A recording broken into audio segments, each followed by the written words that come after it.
Derrick Kinney, welcome. For those of you that don't know Derrick, Derrick was a very successful advisor for 25 years and went on to sell his practice in 2020 and works with the top 1% advisors, helping them change how they go to market, how they attract those high net worth clients in a way that's healthy, that's organic, that fits their business. He's also author of Good Money Revolution.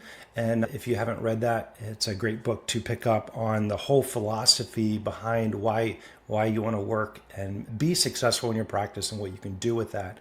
And if you want to find Derrick, you can find him at successforadvisors.com. On Amazon, you can find the book and pick that up. So welcome, Derrick. Excited to have a conversation today with you. So. Oh, thank you, Andy. It's a real pleasure to be with you today. We both work with advisors, and it's a competitive space, to say the least. There's been a ton of M&A activity. So now, there's more and more roll-ups where they're cross-selling services. So as individual advisors, or if an advisors join one of the aggregators, standing out, competing, what's the story, not being commoditized. I spend my days on the 401k side of the business. Your background is on the individual wealth side of the business. And you do a ton of speaking, like at the Jolt conference and Edge. Share with advisors what worked really well for you and how they can think about and approach their business and kind of get it to the next level.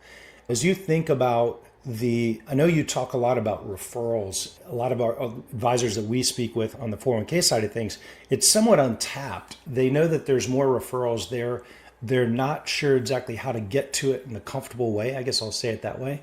And they don't want to pitch or sell to their existing clients or their referral sources, but they would like to get referrals. How do you think about getting referrals, tapping into that in a value-driven way for both the advisor, obviously, and that client or prospect? What are your thoughts there? Well, I'll tell you mainly about a mistake I made. And most of the good things I discovered came out of big mistakes I made and regrets. I found myself begging for referrals. And what it made me look like was that I was desperate, that I needed to find my next client badly, and it didn't go very well. And what I found was no one really bought in to why they should give me referrals. But one day I had this light bulb moment. And what I was doing is I was waiting to the very end of the visit. People were tired. We'd covered a lot of material. And then I'd break out my referral script, hoping to remind them of all the loved ones and valued friendships and business relationships that they would just unfold and say, Derrick, you need to work with all these people. Sure. It just never happened. So the first thing I did was I had a discovery, and basically it was if I wanted to truly connect with people, it needed to be with their painful financial problems. And so I like to say now, if you want to make it rain, connect with pain. And the key there is people typically don't take action until the pain is great. Until the pain is great, no action really occurs. And so the first thing I did was I would identify in that visit with that client, okay, why did they come to me in the first place? What was the pain that they came to me to help them, sort of give them the financial prescription to solve? And so then I knew what that was. So midway, at the midpoint of our visit, and by the way, I always call them visits and never meetings, Andy. People ask me about this, and I say, well, a meeting is what you have with your proctologist. It's cold, it's unfriendly, you're just a number. But a visit, it's warm and inviting. A visit you have with people you care about and you love. And so we always had client visits and never client meetings. And so midway through the visit, I would say, hey, can I ask you a question? I want to take you back in time. What was it that caused you to work with me and our team in the first place? And I want the client to begin articulating with their own words the past. Because oftentimes clients forget that they always live in the transformation. They don't remember what it was in the dark, terrible time before they met you, the advisor. We call this the pre-advisor era. And so reminding them of that and having them tell themselves out loud, oh, here's the value that you provided, it gives them that cue to then help other people with that same pain point. I love that. You take them back down that emotional path of remembering, which we all need. I love that philosophy of putting it in the middle, because even if we've been doing a great job and we can add a ton of value to the people they would refer, they may not have always had that experience with everybody else. So it kind of triggers in them.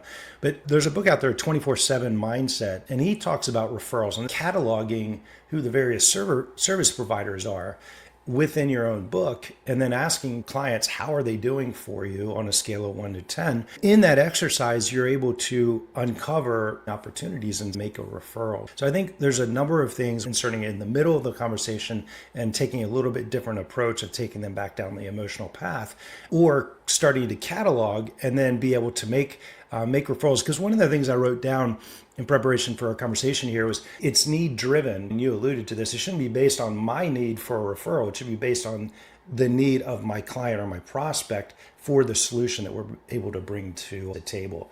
So referrals are relatively untapped. Another question, one of the things that we see on the 401k space is advisors will buy a lead. And then when you get to meet with that prospect, the question comes up, what do I show? And it's along the vein of, you've probably seen this before, what do I know versus what do they know? And what do we show and what do we hit on? Because a lot of times if you've bought leads before, they're not always qualified. They could be taking the meeting for a number of different reasons, and it's not always to hire us. How do you think about what to show when you're meeting with a prospect, potentially from a purchased lead? Well, again, I made so many mistakes over the years. And one of the biggest mistakes I made was I used to think my job was to walk into the plan provider or the client and impress them with my vast array of knowledge. Right. And as I quickly learned as a parent later on, I had limited knowledge on most everything in life.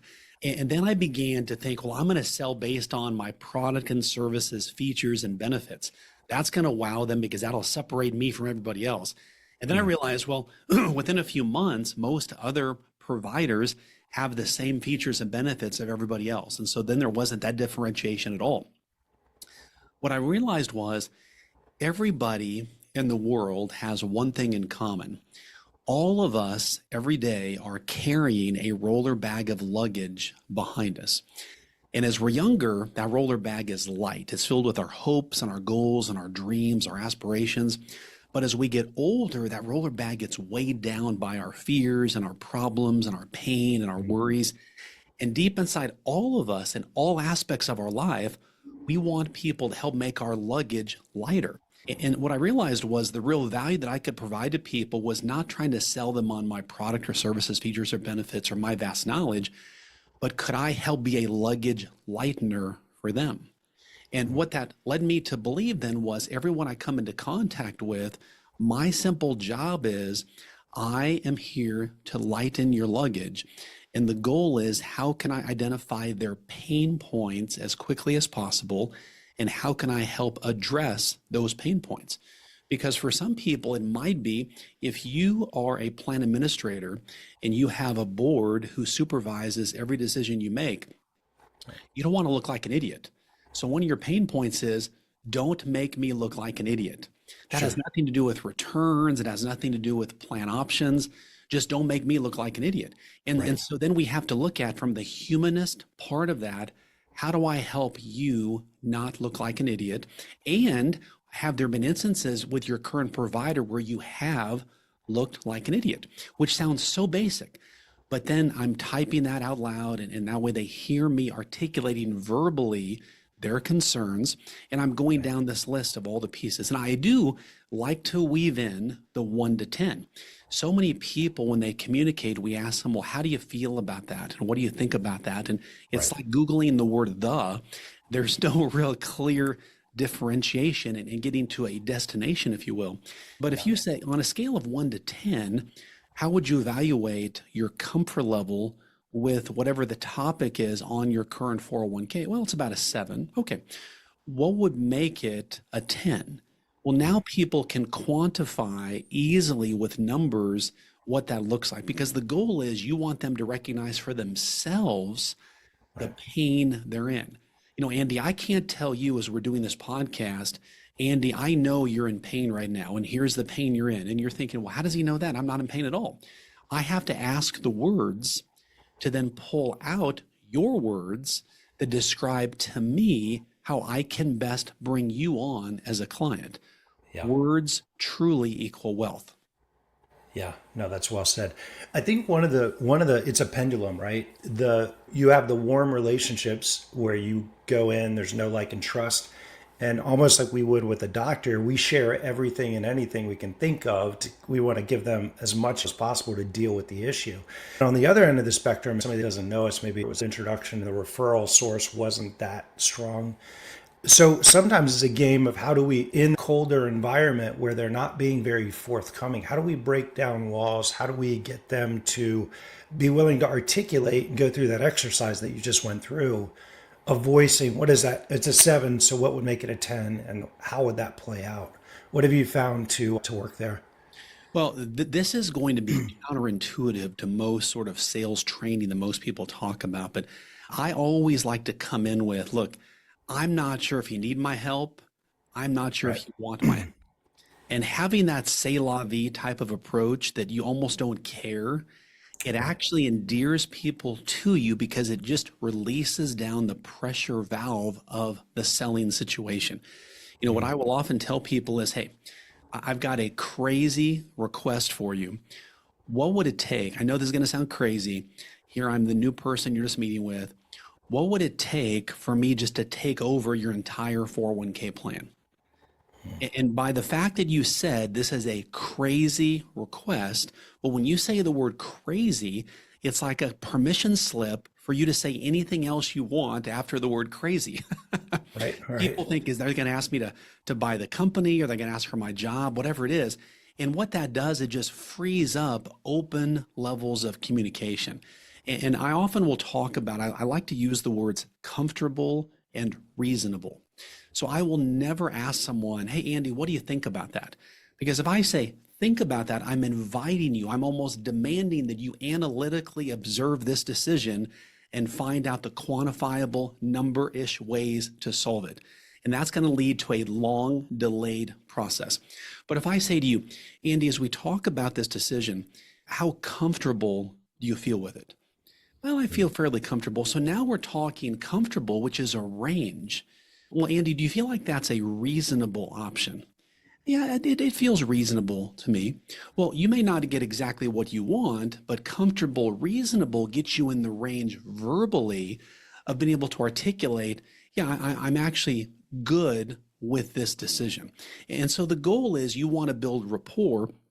And one of the other pieces I would share with you, and this again was a costly mistake I made.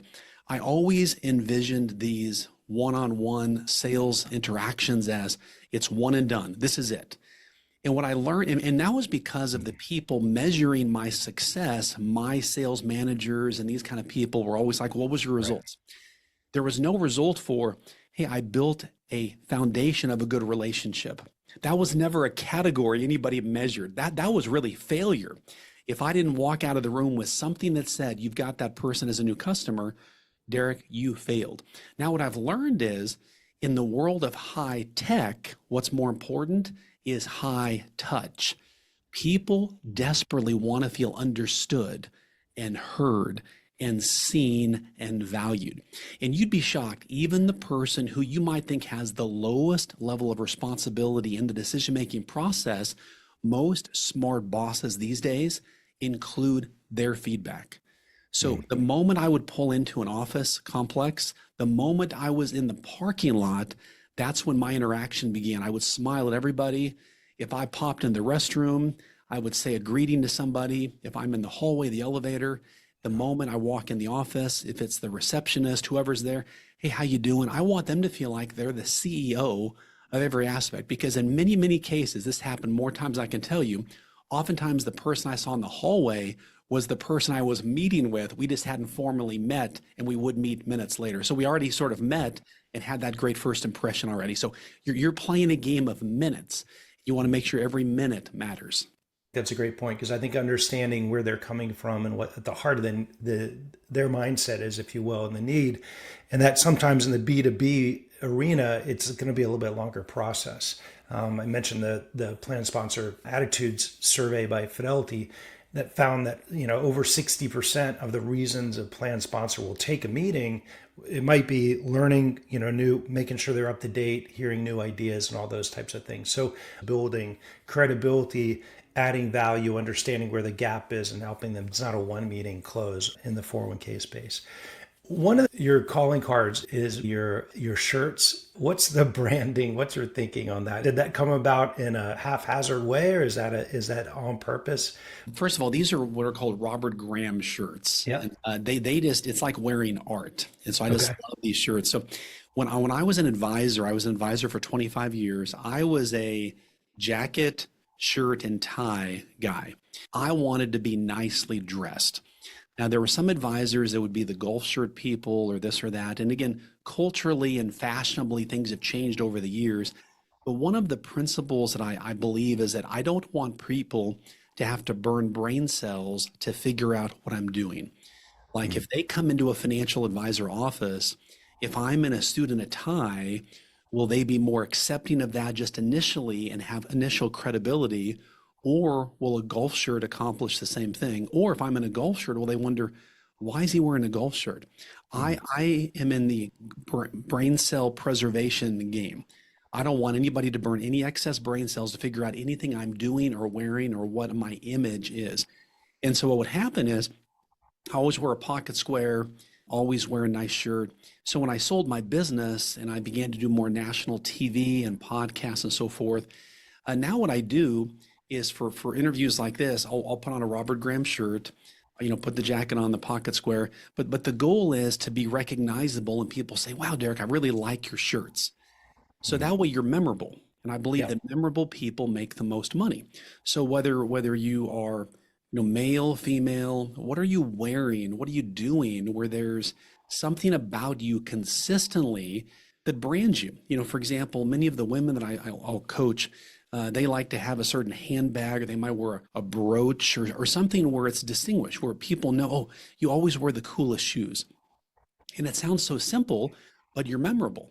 And it's Right. an automatic conversation starter the moment that you engage with that person. So, again, keep in mind, you like to think that when you're in the 401k space or financial space, all people think about is returns and money and convenience. No, actually, it's about 20% of it.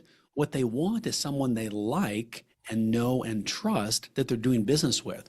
And then it just so happens the product or service they're selling happens to be really, really good too. But ultimately, they want to work with the person. That's really where the money is made. It's counter almost to the financial services culture, right? Wear a suit, wear a tie, wear a blue shirt, especially the large BDs. It's almost like the uniform. Everybody looks, monotone and very similar. One of the things, and I mentioned this a little bit earlier, one of your sayings is they think how I think is poor thinking. And we talked about this a little bit, but they know what I know, right? When we're dealing with a very technical, multiple decision makers, CFO, HR person, owner, and they all look through a different lens.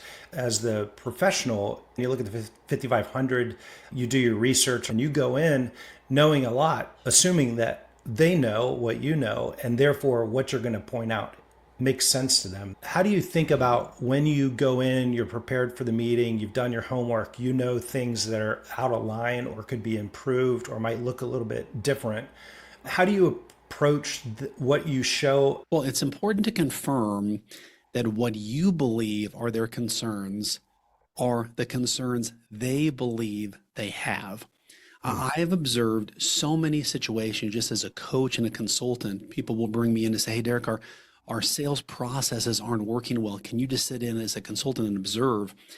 And these will be advisors who have done their research. It's like the attorney putting together the Right. case to save their client. They put in the hours, the time, they've got the PowerPoint, the charts, the graphs, everything ready to go. And the assumption is this person will know the problems they already have. And I'm going to be the person riding in on the white horse with all the problems to solve and save their day. Mm. And what happens is oftentimes the plan administrator, the person running the plan, doesn't know the problems that they have. Right. So it erupts in disagreement that you come across like you're telling them they have problems. They take offense to it and the whole thing explodes. And all it came from was your well-meaning desire to point out to them, I know you have these problems. Here's our research and here's our solutions. So Right. instead, this is going to sound so basic, Andy. You might even kick me off the podcast for sounding so basic. You've got to think like a third grader. You've got to work like a third grader. You've got to explain concepts, ask questions that a third grader would understand. Mm. Keep it clear, keep it clean, keep it simple. And so what I would do is I would do one of a couple things. One is, hey, I put together a breakdown of some of the common problems that most of the clients we work with have.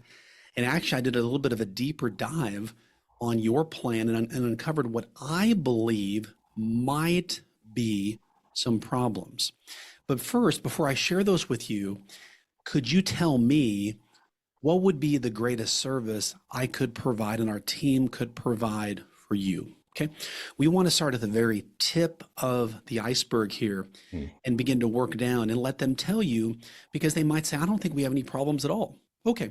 Well, now you're addressing a key roadblock the moment you start the conversation. You see, what so many people do is they do this full-blown presentation, all the stuff they bring out, and then they leave and they think we just crushed it, and then they're ghosted and they never hear from the prospect, and then they wonder what happened. Well, it's because at the very beginning they didn't come to terms with that person didn't accept the fact that they had a problem. And so when you ask these basic questions, hey, what would be the greatest service I could provide for you? On a scale of 1 to 10, and give them maybe 3 categories, how would you rate your current service, support, and investment options? And they tell you these numbers. Well, now you've got something to go off of, and then asking them, is that something you'd like our help with? No, I think we're pretty good. Okay, you could help them, and Yeah. you're better than the other person, but until they recognize that, you're dead in the water. And so don't try to oversell them, overtalk them, over convince them. Just stop and ask them questions and dig where they're at right now, because that's the only way you're going to ultimately dig and get the gold in the relationship is by them hearing and understanding that you get where they're at right now. Yeah. No, that's so important in having that fundamental, because I think what you alluded to there is a fundamental process and thought process in how you approach a prospect and having them stack rank what the priorities are, and some of the disciplines so that we can get at the tip of the iceberg, if you will, and understanding of, do they have an issue? Is there a reason why they took the meeting? Is it just to stay up to date? Are they curious, or is there an area of dissatisfaction that they want to address? How do you think about LinkedIn? You've got 11,000 connections and pretty good reach. One of the things that people often do is they tend to overcomplicate things. That's what I began to do when I first began my LinkedIn journey, even my Instagram journey, Facebook, etc. Is you come to this realization of, well, who am I and what am I going to do? Yep. And then it's sort of like when I wrote my first book, I'll tell you a quick story. I fought hard to get a book deal for my first book. And it was on how financial advisors market themselves and be known as the advisor in their local community. And it was something that I did very, very well. And so I wanted to teach other advisors how to do it. Well, the moment I got the book deal and I began to write the book, I was paralyzed with fear. It was like the monitor was staring back at me saying, Derrick, you're a failure, you're a fraud. Who are you to write this book? And what I had to realize was, wait a minute. The book company wouldn't give me a book deal if I didn't know what I was doing. And truly, in this moment, I am the expert. I am the expert. And so there's other experts, but in this moment about this topic, about how I'm going to write it, I am the expert. So simply write it as your book and your perspective. And so I just began to write 1,000 words every morning before I could go to the office. But it was that moment of realization of like, Derrick, you're a fake, you're a fraud, that I had to work through and realize, wait a minute, I have expertise. And I had to remind myself of that on a regular basis. So I say that because when it comes to LinkedIn, it can feel that same way. Like you've got a rhythm with your clients, with your plan administrators, you're respected, you know what you're doing. But when it comes to LinkedIn, for many people, it feels like they're stepping out from behind the curtain onto this big stage, and all these people are in the audience, and it's this one giant eyeball staring them down. and they don't know Right. what to do. And they begin to talk and think and act differently. What I would say is just be you. And the way to start LinkedIn is think about one client story every day. So what happened to you today with a client or a team member or a prospect or with your kids that you could share on LinkedIn? It's something you learned, a mistake you made, a victory that you had. Here's what I would do over again if I could. Yeah. And you start there. And what I will do for my content is I typically write my content on Thursday or Friday for the next week. And it takes me it takes me like 3 to 4 hours to do it because I really want to deliver value. I feel like I'm writing for the advisor who knows they're better than what their current revenue numbers say. They're either a top 1% or they think like a top 1% advisor. And they wonder, why are other advisors getting high net worth clients that I should be getting? And that's frustrating to them. So that's the person I'm writing to every single day. And so when I do that, what I find then is that lands well, it connects with people, and then they comment back. And that's how we've built a community. We built our newsletter that's growing very rapidly. And then it's opened up quite a few speaking opportunities because Sure. ultimately what I find is get past yourself. Just have the mentality of I'm here to serve others and I'm not serving myself. And just that tonality shift in your writing, people will pick up on that. Yeah, that's really good. What are your thoughts? I think the follow up question to that, that's probably naturally going through the advisor's head, is like, okay, but there is some proprietary elements to what we do and how we do and what makes us different from everybody else. And to what extent can I, should I be transparent with that in the social media as I share client experiences and stuff like that? How do you think about what to share, what to guard and keep back? Yeah, good question. And part of that depends on, are you operating as an RIA? Are you as a broker dealer? What are some of the compliance Right. ramifications of what you're doing? We work a lot with advisors with that. Sure. Um, but what I would ask yourself is, oftentimes we think that we have the secret sauce, that we have the recipe for success, other people don't. But in actuality, there's not a whole lot of differentiation. And one of the things that I wrestle with a lot is if I keep that to myself, it may hold back my business from working with other people. But if I begin to share parts of it, and there's different ways to do this. You can change the order of how you share it. You might give step 4 of your process and not give away steps 1 through 3. You Right. just want to give something out to people to establish your credibility, but more importantly, to establish your ability to understand their financial pain. One of the things that I will often do is, and I do this exercise when I speak a lot, Andy, and it's the 5 and 5 rule. Okay. So let's say, for example, that you're in a social setting and someone asks you what you do for a living, and you say, I'm a financial advisor. And you can just see their eyes glaze over. They start to walk backwards a little bit. They're like, oh, how do I get out of this conversation? And now you've lost this prospect and you've got to work your way back. Instead, what I teach people is to say what I call a you know how statement. And the you know how would be, and let me give you an example, Andy. Let's say that you and I are talking, and I say to you, Andy, you know how it feels like when you take your car to the mechanic, it feels like you're getting taken advantage of? Yeah. Immediate. Yeah. You nodded your head. Yes, it's this instant visceral response. Yeah. Okay, another example. Let's say that two moms are talking and they each have a teenage daughter.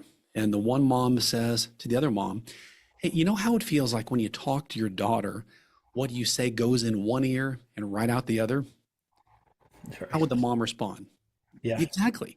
So the point of that is how can you say something that instantly connects with the prospect's pain? So when you think about conversations and you're on LinkedIn, if you're in the 401k space, think about who is your primary audience. Is it advisors or is it plan administrators? And so then you're writing differently. You're writing to the pain points of the people who can make decisions to hire you to handle their 401k or retirement plans. You see, then it's a different level of writing, a different level of concern. Sure. Yeah. Yeah. And I really like I think it's in, I'll say it this way, in a lot of, I found in a lot of advisors' businesses, and I've done it in my own businesses. You think, okay, we've got our sales and marketing hat on, and then we have our doing, delivering the service and the expertise that we deliver to our clients. And you have to take one hat off and put the other one on. And I find when we can switch that and realize that, hey, we draw from the pool of experience from our clients that drives all of our marketing and our sales, because that's what we need. And that's what you're saying there is we're speaking to those issues. We're talking about using the words that they use to voice and how they say it and how they think about it. And that's really what we're writing about. And it levels that I have to spend I'm kind of straddling the fence of both the delivery of services and the growth in marketing and sales. You mentioned you spend 3 or 4 hours on Thursday building out content for the next week. Your content is all pretty tight. It's short, it's direct. There's not a lot of fluff. And having, I have a newsletter and we do content and all that good stuff.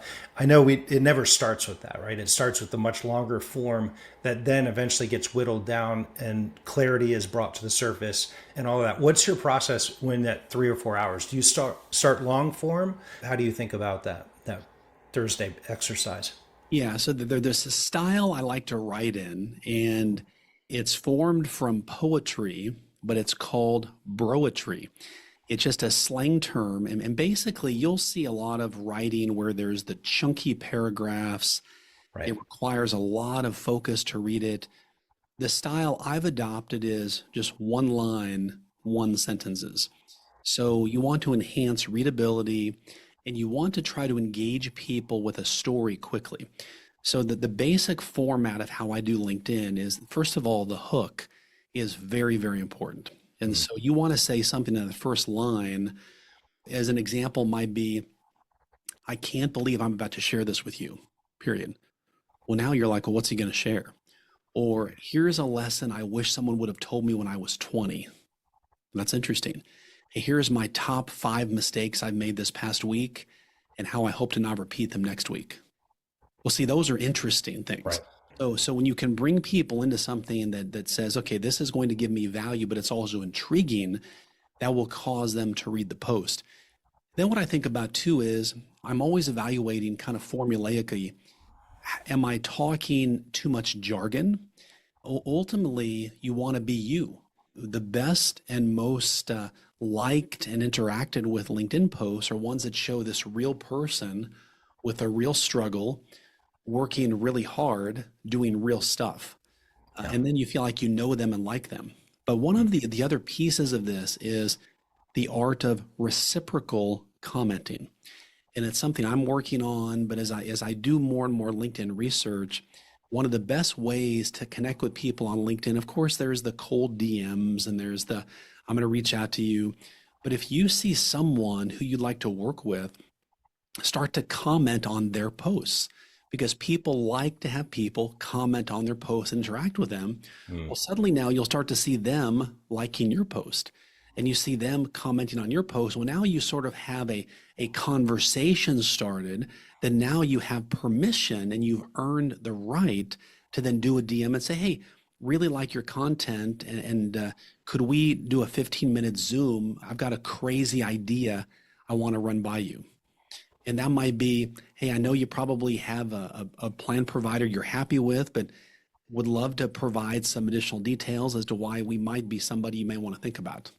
Yeah. And again, using the word crazy introduces a concept to people like, okay, so whatever you say after the word crazy, it's all bets are off.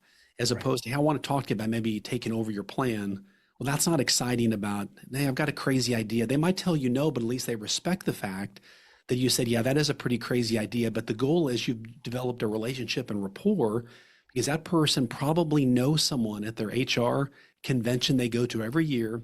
Hey, Tim, can you refer me to a person I really respect? Or, hey, Andy, do you know somebody? Or Susan, can you refer me? You ought to work with Derrick. I talk with him. I really like him. And so it's all relationship. Right. That's the key. Yeah. Yeah. One of the things we spend a lot of time, I love that, doing is like when an advisor comes to us, a lot of them have been in their marketplace for many years and they've built very professional relationships and networks, and they're known, and boards and all that good stuff. And it's like, how do we take that and capitalize on that? Because I think that's one of the more difficult things, is to lean into that and say, okay, how do I do this in a way that's appropriate? And I love your LinkedIn idea, because when you get narrow with, okay, I call them high value plans, are the plans that we look for. So the right assets under management, the right type of organization that the advisor wants to work on, the right amounts of revenue so you can afford to deliver the services and be profitable and have the margin and all of that. But when we narrow that down to a list, then the next question becomes, hey, what's that next outreach look like? We look at things like note cards, we look at phone calls, multiple types, mediums, if you will, of outreach. Build visibility and get your name in front of the targeted list. We're slowly starting to warm and get introductions. What do you think about handwritten notes? Well, I love handwritten notes. When I had my financial planning practice, a funny story, I'm a big routine guy. And so Okay. I would get to the office every day at about 8:30, took my kids to school, had our first client visit at 9 o'clock. And on my desk, I would walk in, there would be 3 bottles of water, 3 note cards, and my Chick-fil-A breakfast in a bag on my desk every morning, Monday through Friday.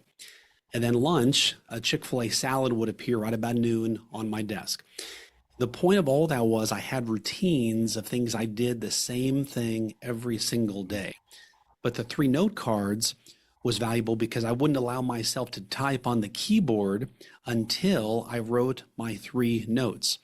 Now, the next question people ask is, well, Derrick, who did you write the notes to? I said, well, it might have been a prospect I talked to the day before. It could be just someone that I deeply respect in my local community that I wanted to send them a note and say, hey, Andy, just wanted you to know how much I really appreciate our friendship and value our time together whenever we were together. And you may say something nice about the person. In warm regards, Derrick, send. All of that develops a habit of gratitude and appreciation toward other people. You'd be Sure. shocked, especially the highest of high net worth people who you think, Derrick, they don't need the accolades, they don't need the note. Your note will probably be the one handwritten note they receive that week. When they walk themselves out to the mailbox and they pull out the electric bill and the car note, all the things they've got, and they see the handwritten note, they typically open the handwritten note on the way into the house. And it's often the handwritten note that lands on their desk that they stare at for days, or they pop it on their refrigerator. The art of the handwritten note makes you stand out. And so all of those steps. Now, does the handwritten note win the business? Typically, no, but it's one spoke on the marketing wheel that contributes to you being remembered. And Yeah. ultimately, memorable people make the most money. And if you write a handwritten note, you know it took some time and effort. I mean, my gosh, you have to remember these days how to write in cursive, for goodness sakes. They know you put some effort into that note, okay? That's legible.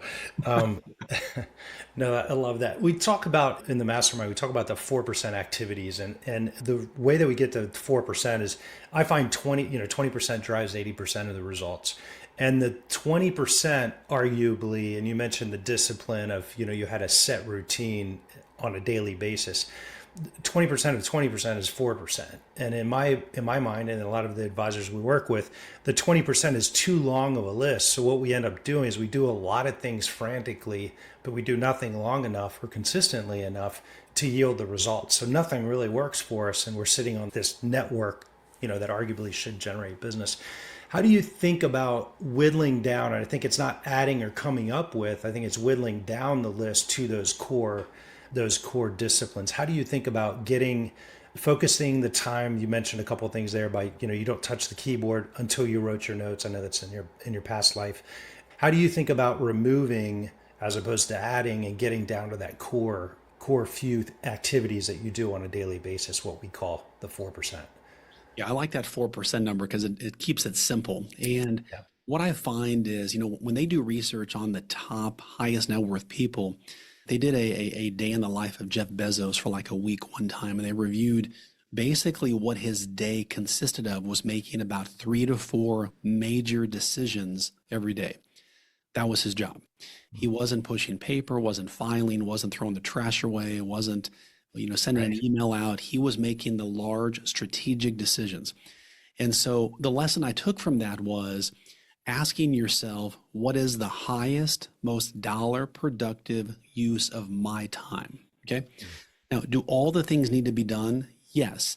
But based on you, if you peg your hourly rate at $500 an hour, $1,000 an hour, whatever it is, whatever your value is, you need to remind yourself of, would $1,000 an hour person do that? And typically the answer is no. Then you Right. hire the $30 an hour person to do that stuff. But the goal is you keep whittling down only things that the $1,000 per hour person can and need to do. And typically just make a list of what are the uncomfortable things I don't want to do. That's your list. And typically it involves calling people. It involves face to face. It involves having conversations that you typically don't want to have with a team member or even a client because there's a problem. So Mm. if it makes you feel uncomfortable, technically that's the direction you should go with your list. But what I've learned is emails and DMs, calling people and following up with people like that, you lose control and you get frustrated. Without calls, everything stalls. You've got to make the calls. You've got to go and get face to face with people. You know, the Zoom has been such a great blessing of if I can make a phone call or I could set up, hey, can we do a 15-minute quick Zoom? I've got a crazy idea that I want to run by you. Those are very, very effective for me to set up speaking arrangements, consulting with companies. And even if they don't hire me, we now have a relationship. We have rapport that's built up that opens up doors for other opportunities. So again, ask yourself, and I ideally do it before 10 a.m. One of the things I'm working on now, a discipline currently is I am highly tempted to look at my social media in the morning. Highly, highly. It's very, very difficult for me. Mm. What I find is if I can wait until 10 a.m. to check any social media and do my hardest, most highest dollar productive tasks before 10, it's like a double dessert. Now I have crushed my morning. I know I've done the hardest things first, and what's waiting for me is the treat of seeing my social media. And the worst thing would be if I post something on LinkedIn and let's say it bombs and I look at it first thing in the morning, it affects my attitude. Mm. Well, now mentally I'm off a little bit. And the game I'm playing is a high net worth attractor and grower of other people's businesses. Mentally, I've got to guard items that could cause me to think more negatively. If I see a post that I didn't do very well on and the engagement's not good and it affects my productivity, well, I've shot myself in the foot. And if there's even that possibility, just avoid it.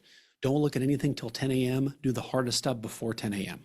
Yeah, I love that. And two, I think, you mentioned, the importance of your kids and your family, and that's, your walk.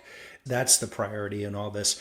And I found when before 10 a.m. we execute, we have peace of mind when we leave the office because we know we did those hard things and we're not dragging that, figurative bag, if you will, behind us because we know we didn't get to the core uncomfortable, very important activity that we knew we didn't get to it again today.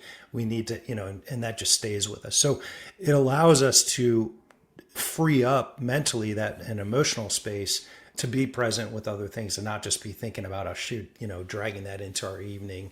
Well, kids should be top of mind with us. So yeah, I love that.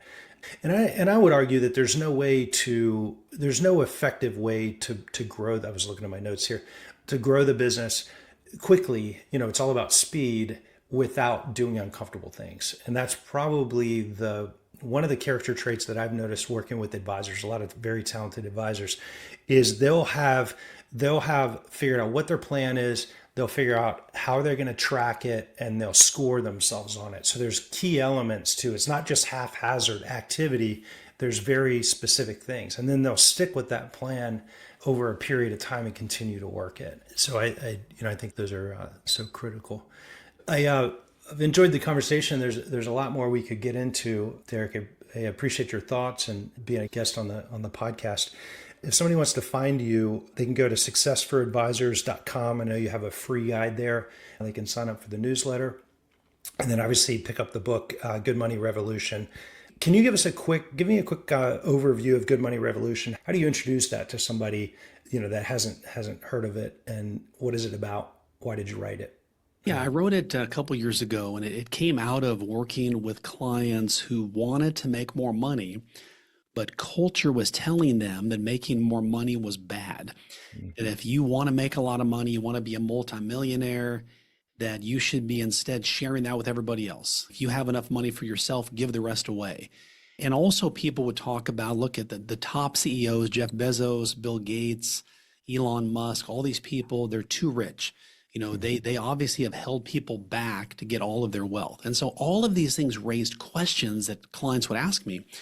And the purpose of the book is basically to give people a framework and a simple plan to say, look, if your sole objective in life is simply to make a lot of money, I want to build a bulging bank account, you'll probably get there, but you're going to look around and it's going to be a lonely place. No one else is going to be there with you.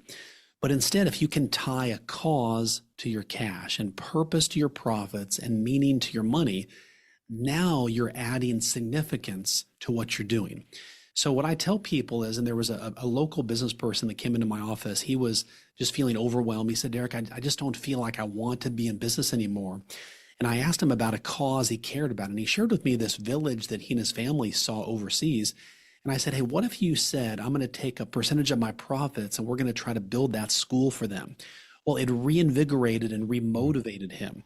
And so his business shot up, his team got excited, but more importantly, he got remotivated to be back in the business again. So the whole book is about how to make more money and how to do more good with it, especially for high achieving, hungry advisors and professionals that want to make a lot of money. We're giving them a permission slip to say, go make a lot of money and now find a cause you care about to give some of that money to, which will motivate you to keep making more and keep giving more as well. Well, Derek, thank you.